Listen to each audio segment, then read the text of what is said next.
আমরা দেখতে পাচ্ছি আমাদের পরম প্রিয় মাতৃভূমি ভারতবর্ষের মানচিত্র। এই ভারতবর্ষ বিশ্বের একটি অতি প্রাচীন দেশ, যেটা আমাদের মাতৃভূমি। আমরা আজকে আলোচনা করব এই ভারতবর্ষের নামকরণ কিভাবে হয়েছে, বা কারা এই নামকরণটা করেছিল, বা কোথা থেকে এই নামকরণের উৎস। ভারতবর্ষ বলতে বর্তমানের এই ভারতবর্ষ নয়, প্রাচীন যে ভারতীয় উপমহাদেশ ছিল সেই ভারতবর্ষের কথাই বলা হচ্ছে। উপমহাদেশ কাকে বলে? খুব সহজ ভাষায় উপমহাদেশ বলতে যে দেশের তিন দিক জলভাগ দ্বারা বেষ্টিত তাকে আমরা সাধারণ ভাষায় উপমহাদেশ বলি। যেমন ভারতবর্ষের তিন দিক জলভাগ রয়েছে, এই যে পূর্ব দিক বঙ্গোপসাগর, এই যে দক্ষিণ দিকে ভারত মহাসাগর, আবার পশ্চিম দিকে আরব সাগর। এই তিন দিক ভারতবর্ষের জলভাগ দ্বারা বেষ্টিত, তাই ভারতবর্ষকে উপমহাদেশও বলা হয়। তাছাড়া উপমহাদেশের আরও বেশ কিছু বৈশিষ্ট্য রয়েছে, যেমন একটি মহাদেশের বিভিন্ন যে বৈশিষ্ট্য রয়েছে, বৈচিত্র্য রয়েছে, সেই সমস্ত বৈচিত্র্য ভারতবর্ষে দেখা যায়, তাই ভারতবর্ষকে উপমহাদেশও বলা হয়। তখন আমাদের আলোচনার বিষয় হলো ভারতবর্ষ বা ভারত বা ইন্ডিয়া বা হিন্দুস্থান, এই নামগুলো কিভাবে হয়েছে।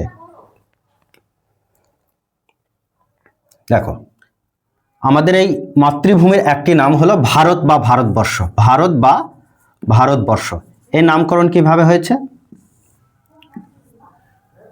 কসফারগণ বা বিশ্ব তত্ত্ববিদগণ, প্রাচীন যে কসমোগ্রাফারগণ বা বিশ্ব তত্ত্ববিদগণ, প্রাচীন যে বিশ্ব তত্ত্ববিদগণ রয়েছে, যাদেরকে আমরা কসমোগ্রাফার বলি, কসমোগ্রাফার বা বিশ্বতত্ত্ববিদগণ। বিশ্বতত্ত্ববিদগণ কাদের বলা হয়?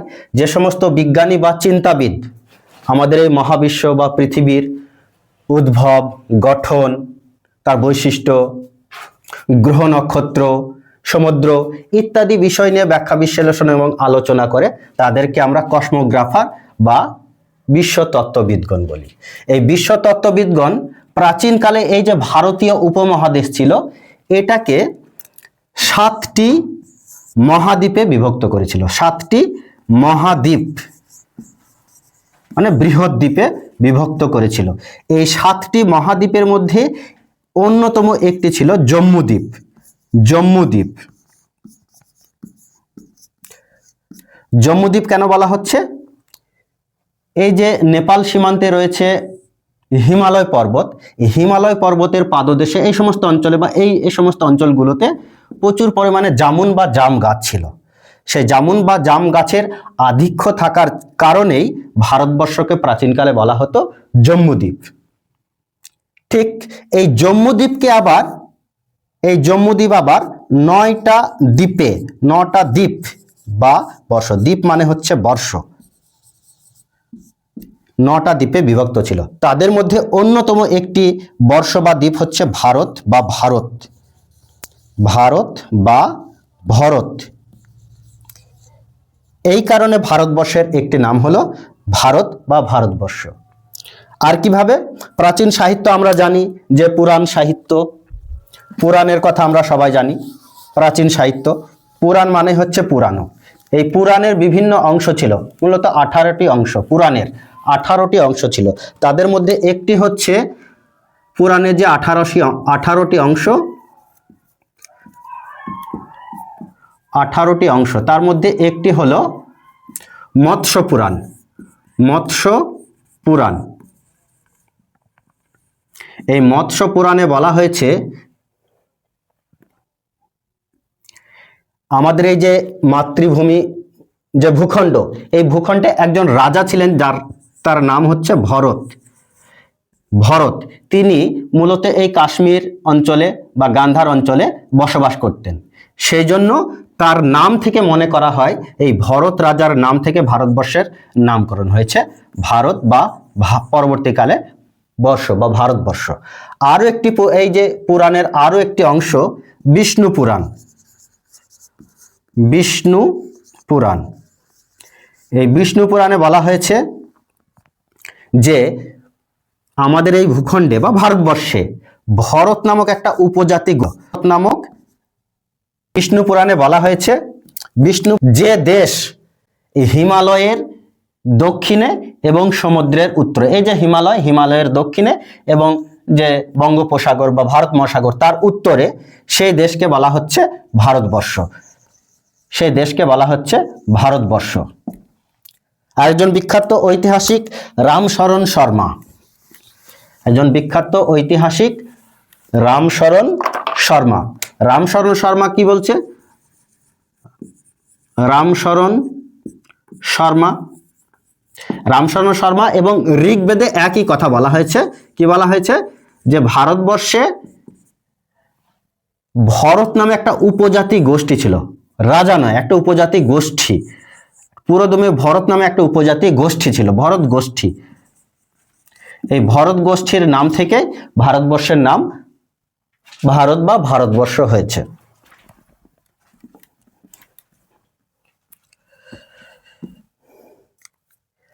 আর কি বিদেশিদের কাছে, যারা ভারতের বাইরের মানুষ, বিদেশের মানুষ, সেই বিদেশিদের কাছে আমাদের বর্তমান যে ভারতবর্ষ সেটা কি নামে পরিচিত? হিন্দুস্তান নামে পরিচিত এবং ইন্ডিয়া নামে পরিচিত। ইন্ডিয়া নামে পরিচিত। এবার এই নামগুলো কিভাবে হলো সেটা আমরা আলোচনা করে দেখি। ভারতবর্ষের একটা বিখ্যাত নদী সিন্ধু নদী, প্রত্যেকে আমরা নাম শুনেছি। এই যে কাশ্মীর সীমান্ত, এখান থেকে মোটামুটি পাকিস্তানের উপর দিয়ে প্রবাহিত হয়ে আরব সাগরে সিন্ধু নদী পড়েছে। যে সমস্ত বিদেশিগণ ভারতবর্ষে প্রবেশ করেছে তারা মূলত এই সিন্ধু নদী অতিক্রম করে, বা সিন্ধু যারা অধিবাসী সেই সমস্ত অঞ্চলের অধিবাসীদের সঙ্গে বিদেশিদের প্রথম সাক্ষাৎ হয়েছিল, এবং তারা এই সিন্ধু নাম থেকে কালক্রমে এই সমস্ত নামগুলি দিয়েছিল। কেমন ভাবে? যখন পার্সিকরা ভারতবর্ষে প্রবেশ করে তখন তাদের এই সিন্ধু নদীর সঙ্গে সাক্ষাৎ হয়। তারা সিন্ধুকে হিন্দু হিসাবে উচ্চারণ করতে থাকে। কেমন ভাবে? পার্সিক ভাষায়। পারস্যের যে মানুষ, তাদের যে ভাষা, সাহিত্য, পার্সিক সাহিত্য, সেই পার্সিক ভাষাতে এটা কি নদী? সিন্ধু নদী। পার্সিক ভাষাতে সিন্ধু নদী, এই যে সিন্ধু বানান না, সিন্ধু, পার্সিক ভাষাতে কিন্তু দন্তু স এর উচ্চারণ নেই। পার্সিক ভাষাতে দন্তু স এর উচ্চারণ নেই, তাই দন্তু স এর পরিবর্তে পার্সিক ভাষাতে হ ব্যবহৃত হয়েছে। দন্তু স এর পরিবর্তে পার্সিক ভাষাতে হ ব্যবহৃত হয়েছে। তাই সিন্ধু দুই শয় হস্যি কি হয়ে গেছে? হয় হস্যি হয়ে গেছে। তাই হয় হস্যি হয়ে গেছে। তাই হিন্দু উচ্চারণটি তারা করে ফেলেছিলেন। হিন্দু, সিন্ধুর পরিবর্তে তারা হিন্দু উচ্চারণ করছে, এবং কালক্রমে এই হিন্দু থেকে আস্তে আস্তে হিন্দুস্তান নামকরণটি হয়েছে। হিন্দুস্তান, বর্তমানে আমরা যে হিন্দুস্তান বলি আমাদের দেশকে, সেটাই হচ্ছে এই হিন্দুস্তান, অর্থাৎ এটা একটা ভৌগোলিক নাম। আরেকটা কি? ইন্ডিয়া। আমাদের দেশ এই যে ইন্ডিয়া নামে পরিচিত, এই নামটা কিভাবে হলো সেটা আমরা দেখার চেষ্টা করি। ইন্ডিয়া নামটি কিভাবে হলো? গ্রিক এবং রোমানরা এই ইন্ডিয়া নামটি দিয়েছিল। কিভাবে? আমরা দেখলাম যে পার্সিক ভাষায় দন্তু স হ হয়ে গেল, তাহলে হিন্দু হয়ে গেল। সিন্ধু কি হয়ে গেল? হিন্দু। এই গ্রিক বা রোমান ভাষায় হয়ের উচ্চারণ নেই। গ্রিক বা রোমান ভাষায় হয়ের উচ্চারণ নেই, তাই হয়ের পরিবর্তে হয়ে গেল ই বা হস্যই, এবং কালক্রমে হিন্দু কি হয়ে গেল? ইন্দুস। ইন্দু বা ইন্দুস। এইভাবে এই ইন্দু বা ইন্দুস থেকে আরো পরবর্তীকালে আস্তে আস্তে ইন্ডিয়া নামের উৎপত্তি হয়েছে। ইন্ডিয়া নামের উৎপত্তি। এভাবে আমরা ভারতবর্ষের নামকরণ দেখতে পাই। শেষ করতে